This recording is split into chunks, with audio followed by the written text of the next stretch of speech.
Hey guys, Tyler Cazier here from the editing desk of the Utah Real Estate Show. As you can see, it's actually my desk.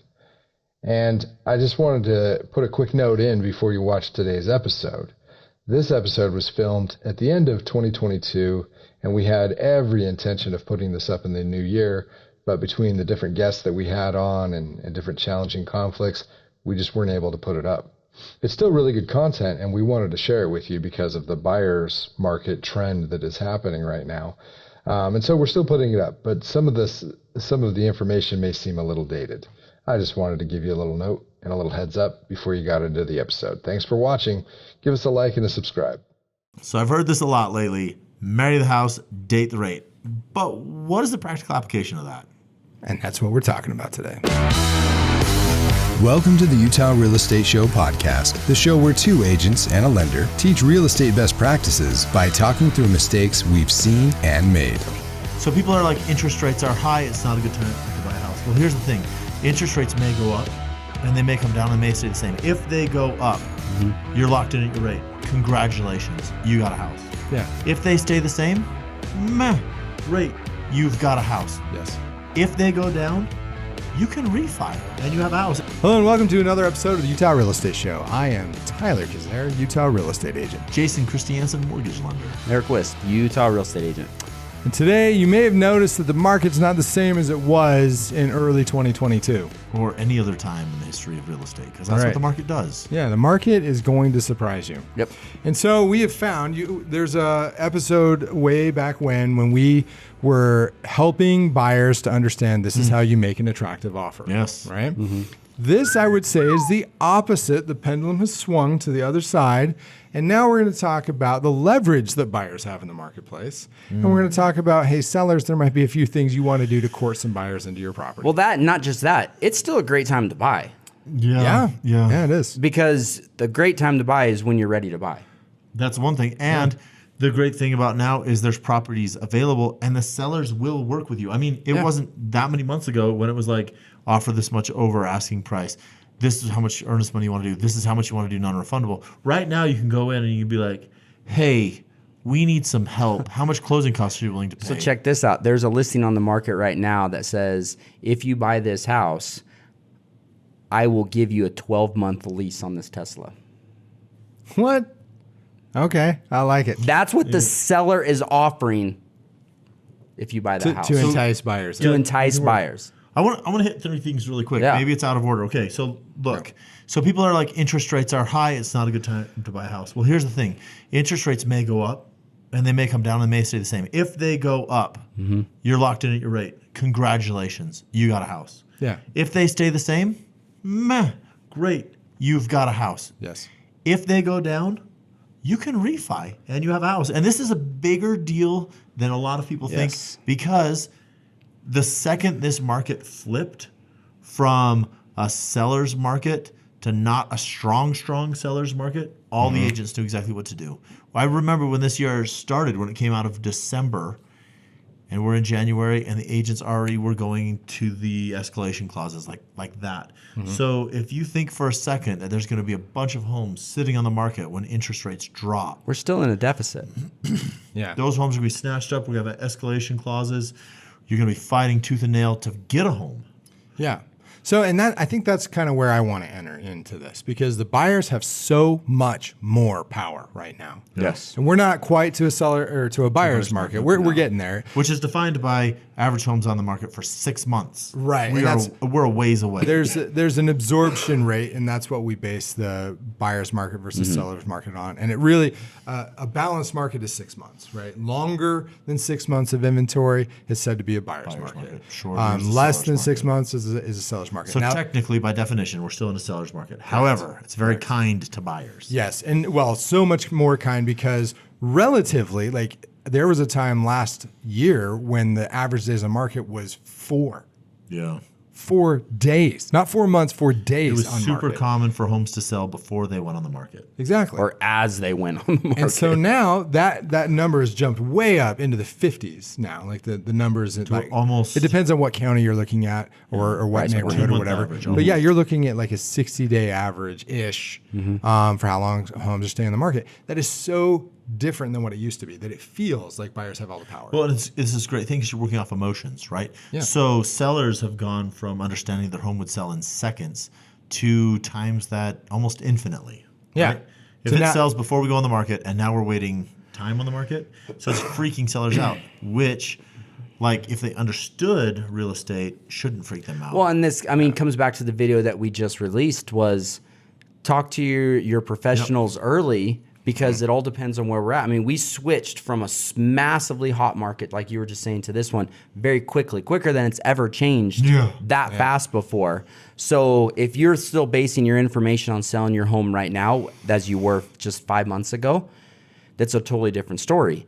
You also have to plan the attack. Are you now buying a home before you sell? Are you selling the home before you buy? Are you going to sell it with a lease back? Do you have another place to go? What about your new constructions?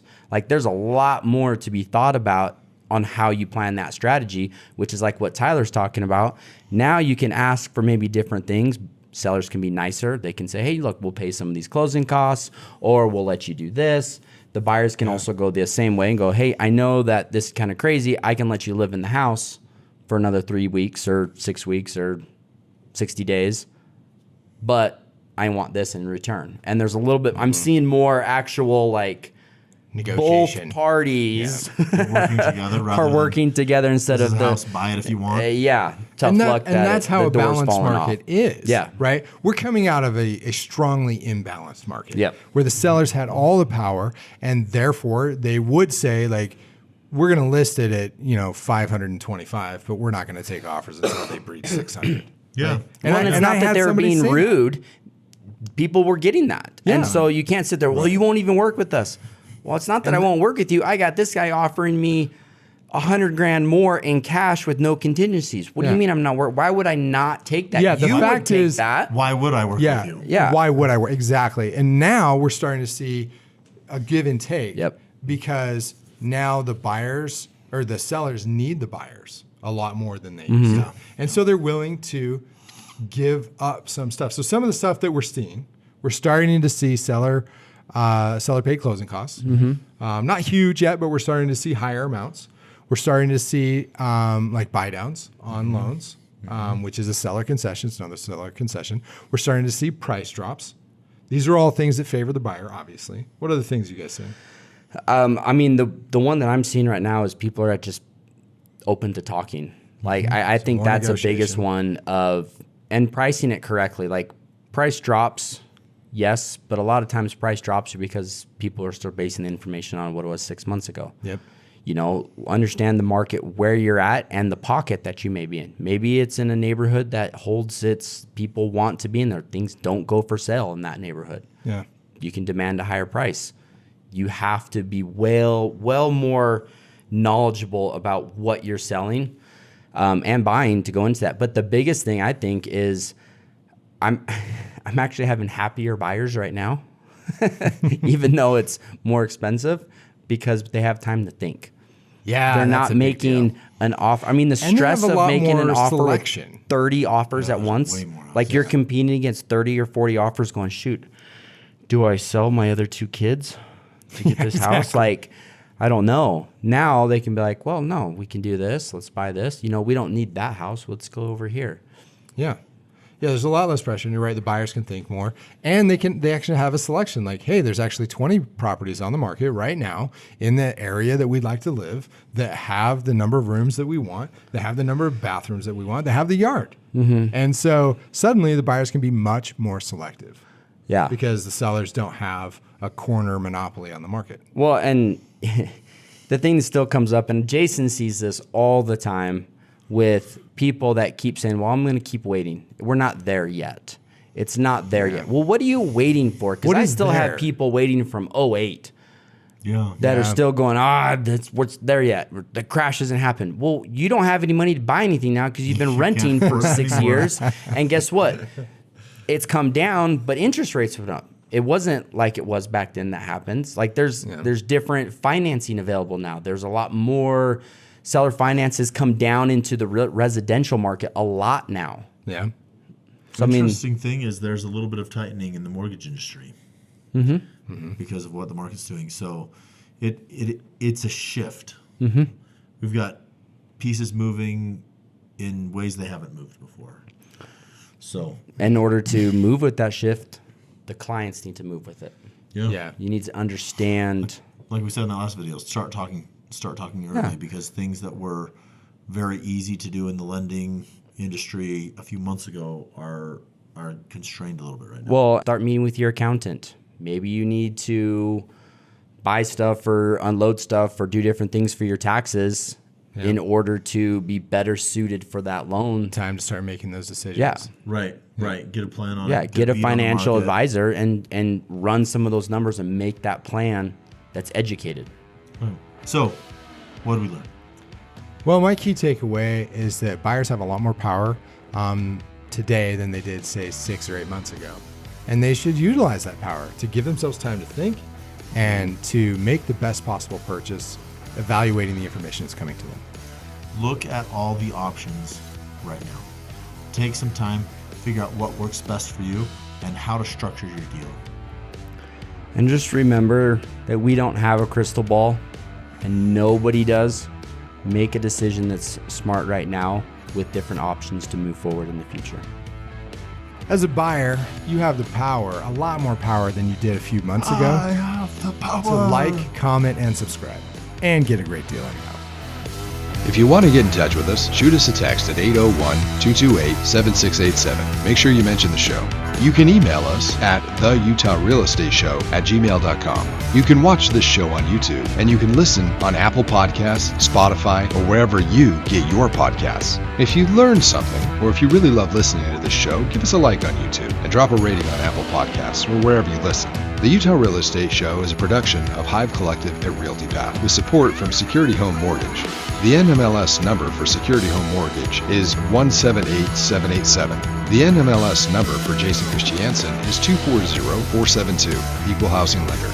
Not only is this not legal or investment advice, but you should definitely talk to a pro before you make any real estate decision. Every situation is different and should be considered in context.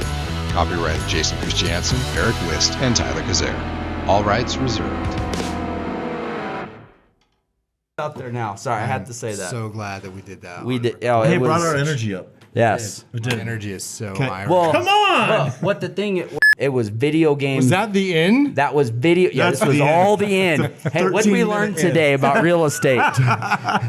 Well, in Section 13 of the purchase contract, if you execute option B in Texas, You're on the outside of the track. That's what we're talking about today. So, I've heard this a lot. Leave the table alone. I have heard that a lot. We're always saying it to Aric. Okay, so you've... That's what we're saying to Jason. You're welcome. Get a little Kramer in you. Like, comment, subscribe. Yeah. To get Jason to be quiet. Okay, Opie. Are we running with that? Yep. Aric just walks off. He's like, I'm done.